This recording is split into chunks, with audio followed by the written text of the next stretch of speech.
আজকে আমার কফির বার্থডে, কেক কাটিং হয়েছে, একদম eggless cake, happy birthday coffee লেখাই আছে। তো কফির বার্থডে, কফি আজকে 4 ইয়ার্স কমপ্লিট করে 5-এ পড়েছে। 4th নভেম্বর আজকে ওর বার্থডে।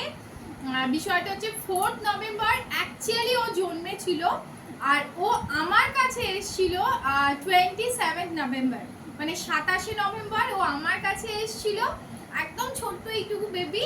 আর 4th নভেম্বর অ্যাকচুয়ালি ওর ডেট অফ বার্থ ও জন্মেছিল। তো সেটা আমি জানি, তাই ওর বার্থডেটা সেলিব্রেট করার চেষ্টা করি।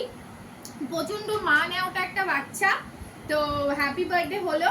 ওকে আপনারা সবাই আশীর্বাদ করবেন, ও যেন সুস্থ থাকে, ভালো থাকে, দীর্ঘায়ু থাকে, আর এরকমই দুঃখু থাকে।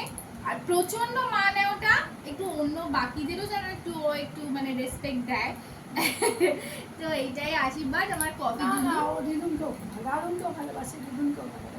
মাকে বেশি বলো ক্যামেরা, মাকে বেশি ভালোবাসে, কিন্তু দিদুন দাদুন পাপ্পা সবার সাথে ভালোবাসে।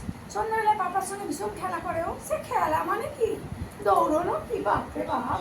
তো হ্যাপি বার্থডে কফি, কেক কেটেছি, খাইয়েছি। কেকটা ওর ভীষণ ভালো লেগেছে, নাহলে এইটুকু খাওয়া ছেলেও নয়। রাজেশ্বরী বলবি হ্যাঁ, কেকটাও খেয়েছি, কেকটা ওর খুব ভালো লেগেছে। হ্যাপি বার্থডে সোনা সোনা মান্না।